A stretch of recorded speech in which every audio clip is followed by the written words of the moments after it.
Hey folks, it's Abby and today it is time to balance out my August reads. So every month I go through and I tally up how many books I've managed to remove from my TBR and how many books I've managed to add to my TBR. And if they aren't balanced, then I have to start unhauling. The very first video, or the playlist, will be linked actually in the cards, so if you want to go see how the others have went. But now it is time to take a look at August. I did also take part in the Mary Shelley-a-thon and the Middle-earth-a-thon this month, so I will make sure to point out those books as and when I read them. The Mary Shelley-a-thon will be more throughout the TBR, the wrap-up, whereas the Middle-earth-a-thon is all at the end. Before we get into the books, let's get into the stats. I read 8 books, 7 of them were physical and 1 was via ebook, and that was a total of 3,944 pages for the month. I read in 4 genres, 1 poetry collection, 1 historical fiction, 1 classic and 5 fantasy books. No surprises there. Then 4 of the books that I read were under 400 pages and 4 of the books that I read were over 400 pages. And again with 4 and 4, 4 were adult books and 4 were YA. Then I read 3 books that had LGBTQ+ representation in them and 3 books that had disability representation in them. And then the final stat is my star ratings, so I gave 2 of these books 5 stars, 3 of these books 4 stars and 3 of these books 3 stars. So nothing bad. Pretty decent month. So let's get into the books.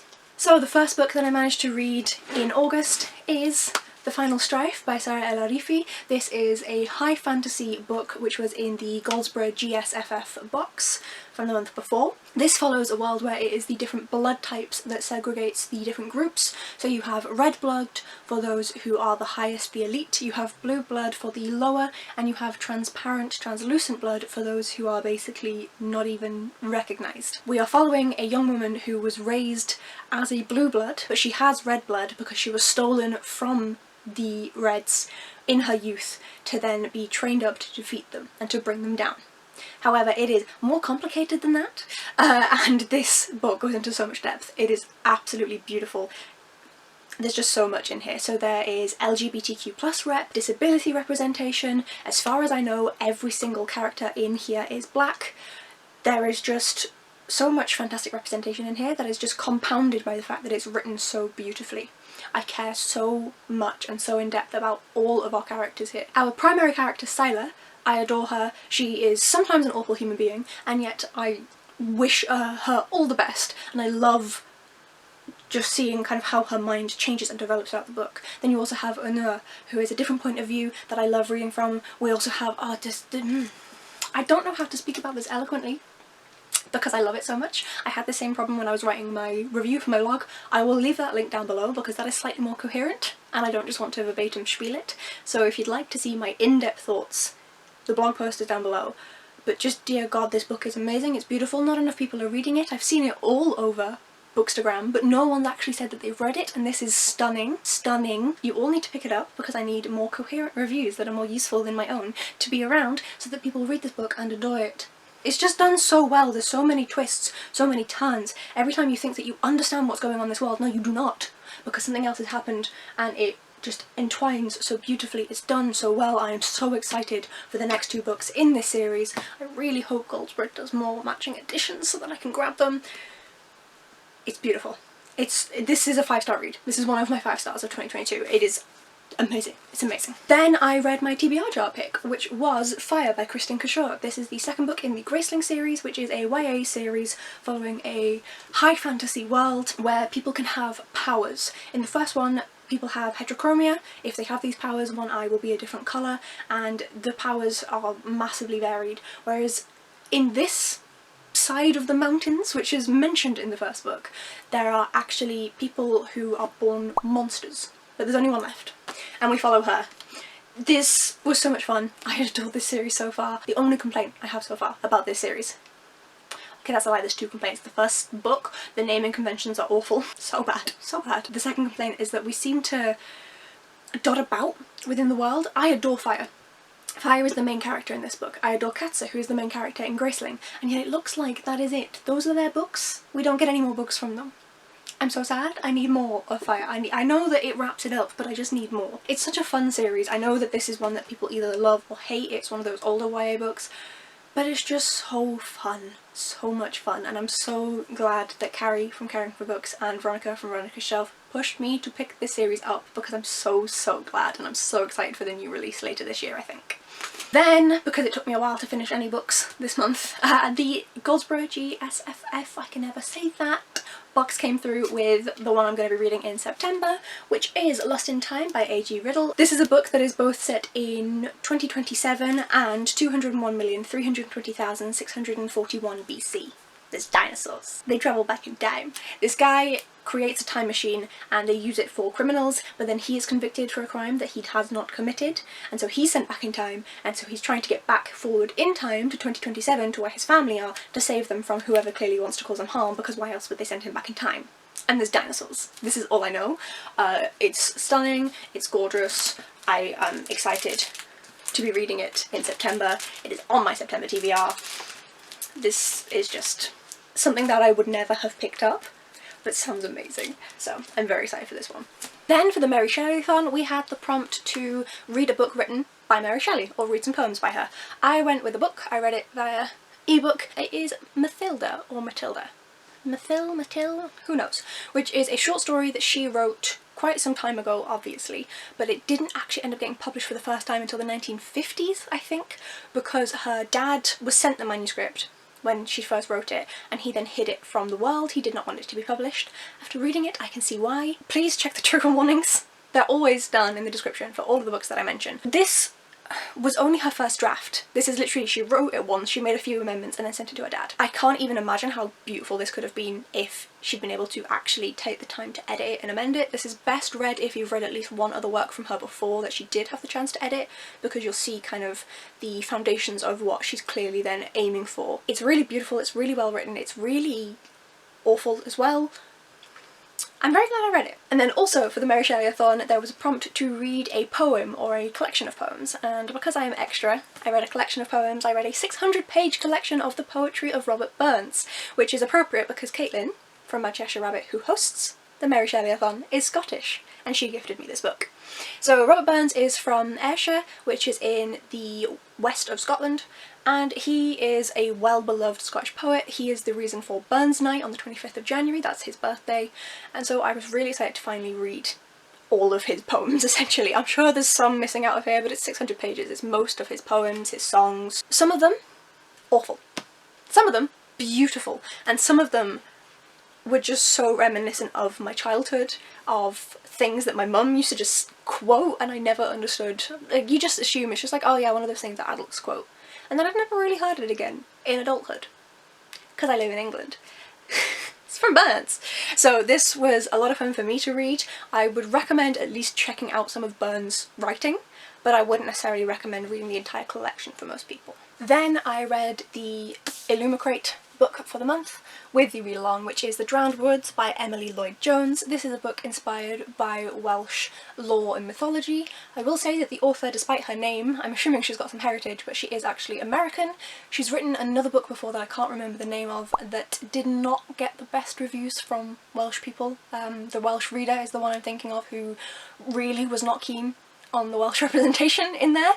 As someone who has no Welsh heritage, no Welsh knowledge, I've been there twice in my life, I can't speak to that, so I'm only going to speak to the book itself. This is a very fun, very simple, very basic YA fantasy. It is something that I would definitely recommend to younger YA readers if they're looking for something nice and easy to read. It's very fairy tale-esque, it ends in that kind of manner, and there's nothing wrong with it, but there's also no extra spark to kind of kick it up that extra notch. It doesn't have enough in-depth care about the individual characters. You don't really care that much about them. The character I care the most about is a corgi that doesn't speak. It's just a corgi. It's a magical corgi, but just a corgi. This is my favourite character in the entire thing. It's the one I care the most about. This could have done with a lot more character development. The plot was interesting, but also kind of random at certain points. It didn't go how I would have expected, and not in the, oh wow, this is written really well way. It's how has she kind of come to that choice kind of way. I gave this, I think, 3.5 stars. It's a perfectly acceptable book. It's a gorgeous edition from Illumicrate, and I will be keeping it on my shelves, I think. But it's nothing to run right home about. Between this and the Final Strife, oh, it is no contest. No contest whatsoever.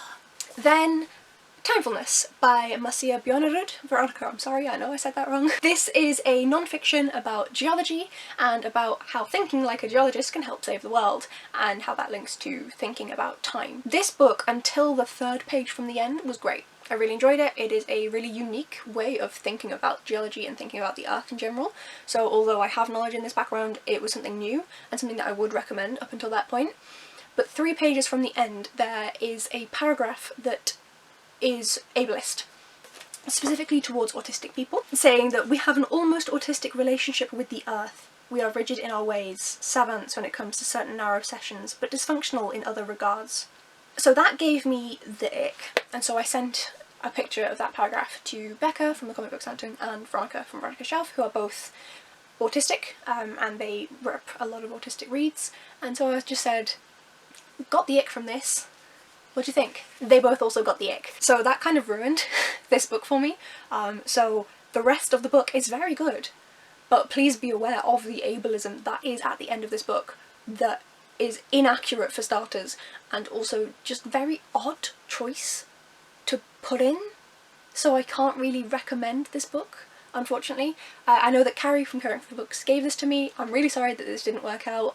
I don't know whether I'm going to recommend for you to read this one. The rest of it is something that you would enjoy, but that last bit, maybe from the library, and then just don't read the very end. Literally it's the third page from the end, not including the references, because this is a non-fiction, not including references and appendices. It is the third page from the end of the book, and it ruins the book. So frustrating, so frustrating. Then the Illumicrate book box came through, and oh dear god, it's gorgeous. So that is Babel, or Babel, by R.F. Kuang. I always say it the American way and then I hate myself every single time. This slipcase edition is stunning. So the slipcase is what the standard hardback under the dust jacket looks like, as far as I'm aware, and then it has different designs under here. It has a marbled effect like old books used to have, and absolutely stunning sprayed edges.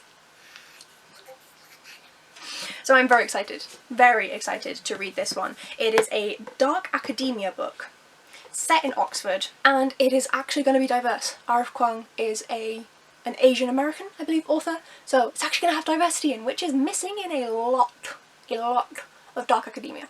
So I'm very excited to dive into this one. Then, just because I wanted to, I read The River and the Book by Alison Croggon. This is the author of the Pellinor series, and I'd never read anything else by her, which is ridiculous. So again, Carrie got me this, thank you.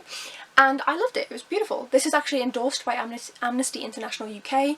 It is not own voices, but it is written from the point of view of an indigenous girl living along a river. The river is being poisoned by agricultural use, and a white woman appears who seems to be trying to help, but she ends up ruining things and making things worse. It's talking about that, it's talking about, you know, the whole white saviour trope and how white saviours just need to piss off and leave people alone and not help in the way that they think is best, but instead help the way that people actually want the help. This is really well done. It's a really short read. It is like 140 pages. I absolutely blasted through it. It's beautifully written again, so can confirm I definitely adore Alison Croggon's writing. I highly recommend picking this little book up. It's gorgeous. It's absolutely gorgeous. Then we've got my first read for the Middle-earthathon, and that is Bjornerud by Derek Landy, which was for shiny cover. There's not a lot of light in here right now, but it is shiny, I promise. This is from the same author who did the Skullduggery Pleasant series, and I enjoyed this, but not a lot. It's like 3.5 stars. Compared to Skullduggery, it was disappointing. I have a Middle-earthathon vlog either coming up or already out. I have to edit, and my computer keeps screaming every time I move it. Literally screaming, so bear with me. But yes, so I will have more fleshed out thoughts coming, but it was a little disappointing when compared to Skullduggery Pleasant. The main character, Amber, is like a knockoff Valkyrie, which isn't fantastic. The plot points are really interesting, I do like how those develop, but it just didn't quite gel in the same way that Skullduggery does. This one is set in the US as well, rather than being in Landy's native Ireland, just FYI. Then another book that I hauled in, and that is London Falling by Paul Cornell, because it was on offer on the evil website that rhymes with Scamazon, but I couldn't resist because I've owned The Severed Streets since 2016, which is the first book in this series, and I've never been able to read it because I never owned London Falling. This is blurbed by Ben Aronovich, and I'm not surprised because it is a similar concept kind of to Rivers of London. Magical police in London. Then a book that works for both the Middle-earth-a-thon and the Mary Shelley-a-thon, and that is All the Light We Cannot See by Anthony Doerr. So for Middle-earth-a-thon, this is a TBR veteran, a book, one of the oldest books on my TBR, and for the Mary Shelley-a-thon, it is a TBR vet and also an intimidating read or a book outside of your comfort zone. I used to read a lot more historical fiction than I do, so that's why I was scared to pick this one up. I've had it on my TBR since 2016. I loved it. I gave it 5 stars. It's one of the most beautiful things I've ever read. Literally, I have one singular complaint about this book, and that is that the travel across the entirety of Europe from Russia to northwest France is written clearly by an American because not enough emphasis is put on the travelling. So that did pull me out of the story slightly, but this is gorgeous. Chapters are sectioned off into tiny sections, so you feel like you're absolutely flying through the book. So the fact that it's 530 pages, I read it so quickly. Couldn't put it down. So invested, so beautiful. Adore this book, and I'm so mad it took me so long to get to. And then technically that was the last book, but also not. I read most of The Penguin Complete Sherlock Holmes by Sir Arthur Conan Doyle, which was for the Middle-earth-a-thon prompt of a collection of short stories.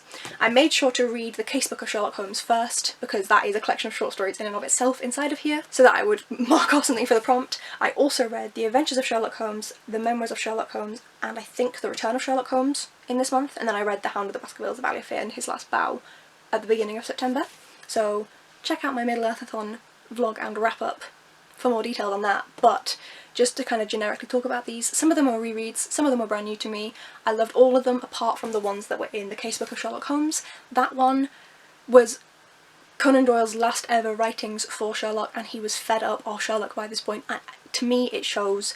They were really easy mysteries to solve. I was solving them as soon as we found out, as soon as we found out that there had been a murder or a mystery or a disaster. I was like, okay, so that's how it happened. Alright, cool. So that was disappointing, but overall still very enjoyable, and just FYI, it will be mentioned in my September wrap-up of course because I finished it in there, but I gave this whole collection 4 stars. And those are all of the books that I hauled and read in August. So out of the physical books that I actually took off of my TBR, I read 8 books, and I brought in 3 books, which means I more than balanced the TBR. I actually balanced it out and my TBR went down. Fan-bloody-tastic. I started off the month with 112 books on my physical TBR, so taking off the 8 and then adding the 3, I end up at 107 books. Very glad that that went down. I know it's not by that much, but it went down and I'm taking the win. And then I know that in September I need to make some good progress on this TBR because October doesn't count, because that's my birthday month, and I'm expecting to get quite a few books, even if it's just me buying myself books.